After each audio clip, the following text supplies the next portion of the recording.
Hello guys, welcome back to the Car Fun Mostly channel. As is in keeping with the plethora of slot car related content, I'm going to show you a bit about the cars I'm going to be racing at this weekend's Digipalooza race. First of all, we'll take a look at the GT3 category. This is a racer sideways Lamborghini Huracan. It's borrowed from a friend of mine.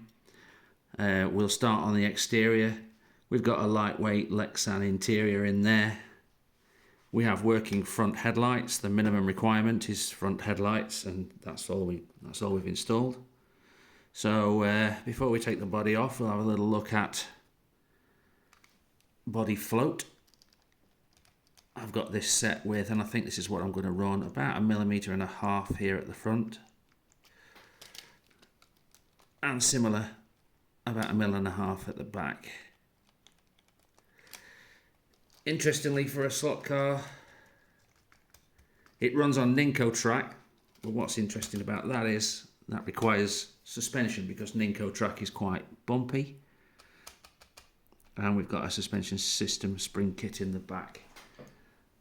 On the motor pod, we're running a slotted SICH10 universal guide with a screw.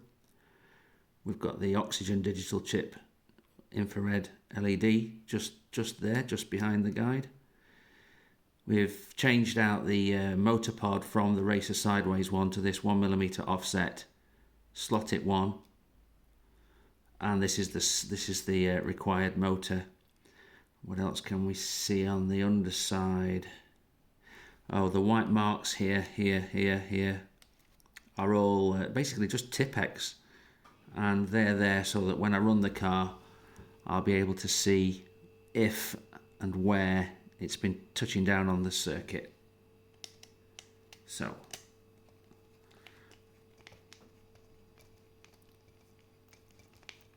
we'll take the body shell off, and I'll show you a little more.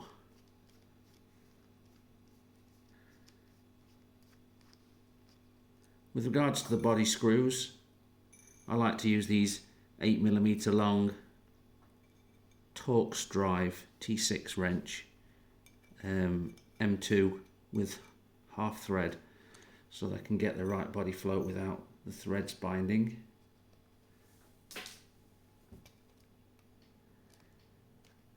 Now, as you can see here, we've got 2 LEDs in each light, so we've got a lot of wires up there, and this little plug that needs to be disconnected.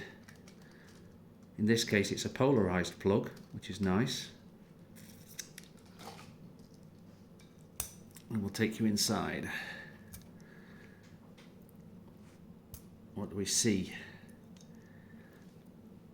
This is a Johnny's Workshop lighting chip.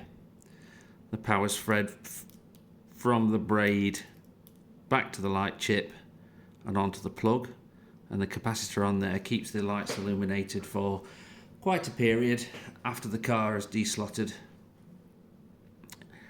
The oxygen chip is mounted as far forward as possible. It just creeps underneath the front axle there. I'm leaving the antenna laid down.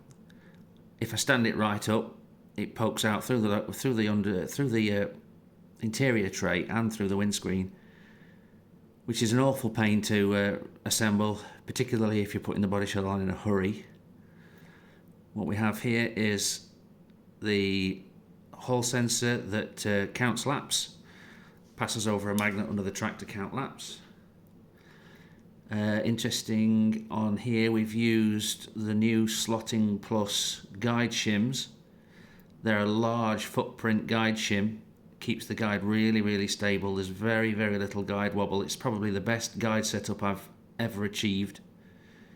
I like to put an M2 nylock nut on the top of a long M2 grub screw and screw that down into the guide to get a large washer footprint down here.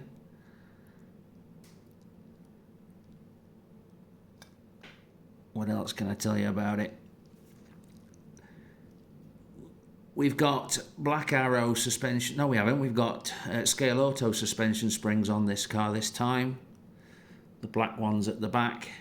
And the next one's softer. I think there's only soft, medium and hard in that range.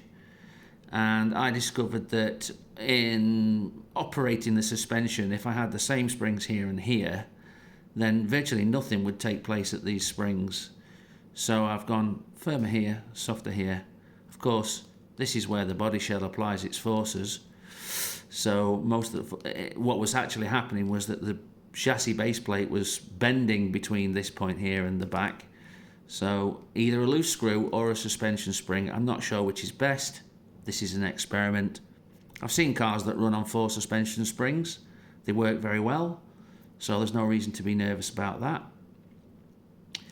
We've got a 12-tooth pinion from Scale Auto and a slotted angle winder, 15 diameter, 26-tooth pinion gear. This is a traditional slotted motor pod with spherical bushers. They've been polished along with the axle, all in place. Just a little grinding paste with the Dremel tool on the axle. And then I've fixed the bearings into the motor pod with a spot of super glue down between the fingers here and here on opposite sides of the bearing. And hopefully they'll stay aligned and won't move. We are fully shimmed.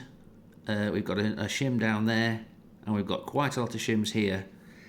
And the reason for that is that in case I need to change the wheels during the race, I can just pop the wheels all the way on as far in as possible, both sides, and I'll hit the correct width.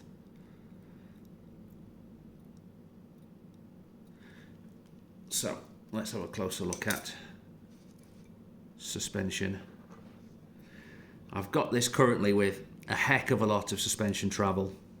It will go all the way down to the floor, and this is not typical. A lot of slot car drivers, a lot of slot car racers set them up so that the travel is limited and the chassis won't hit the deck. But I've never heard of a full-size car, racing car, road car of any kind that won't reach the floor. Now, that's why I've put the markers on the underside. I fully expect it to do so, particularly as the tyres wear down. But whether or not that's a big disadvantage, well, yes, if your chassis is on the floor, then the weight isn't on the tyres anymore. But we do have some downforce from the motor, hopefully, on the track rails. And I'm hoping it's not a big disadvantage to run this amount of suspension travel. If it turns out in practice to be no good, then I will screw the screws further into the car and limit the suspension travel to do what everyone else has done. Interestingly, here we've raised the motor pod in comparison to the chassis, and I've done that with the insertion of some 0.5mm thick silicone washers between the chassis and the motor pod. There's 0.5mm there, and just there I think there's 3 of them making 1.5mm. Now the reason I've done this is to get the motor pod completely level with the ground, where the chassis is about 0.7mm from the ground here, but 2mm from the ground under the back.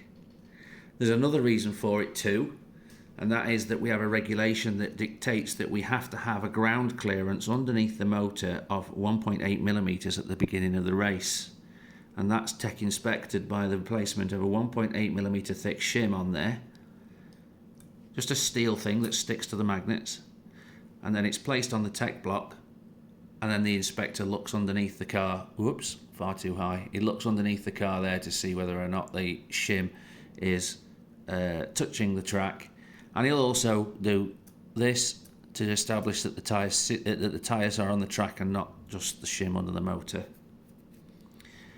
Another thing I forgot to mention about the suspension is that I've changed out, or should I say, these screws are Scale Auto branded screws, and they're not brass. They're the aluminium ones. There's a fair amount of weight in the brass ones. I prefer the aluminiums. Again, a first for me.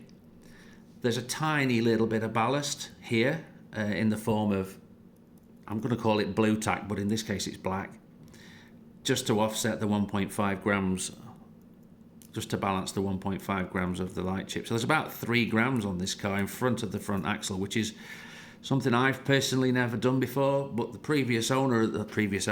owner of this car ran this car in practice at the last event for this category, and it ran very, very well. Unfortunately, it didn't get to do the race because it couldn't pass tech inspection.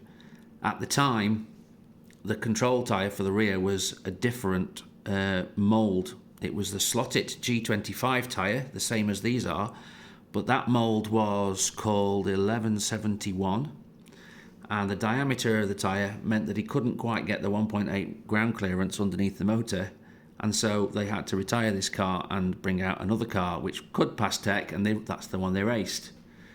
So with regard to doing the endurance, this will be its first. This time the control tyre has changed.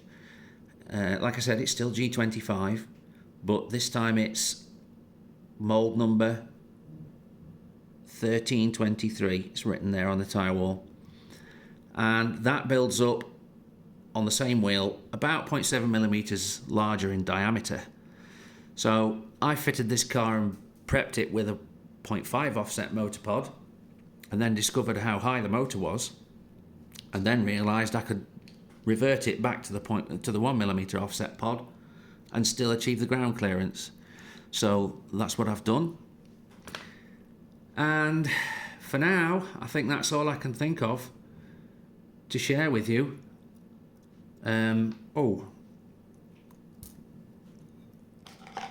Yeah, we'll have a look at this. This will take a moment, so please indulge me while I get ready.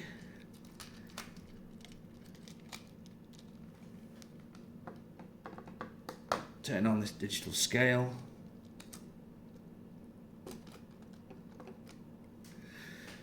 So, can you do that? No, you can't. I'll tell you the numbers. 54.73 grams on the back axle,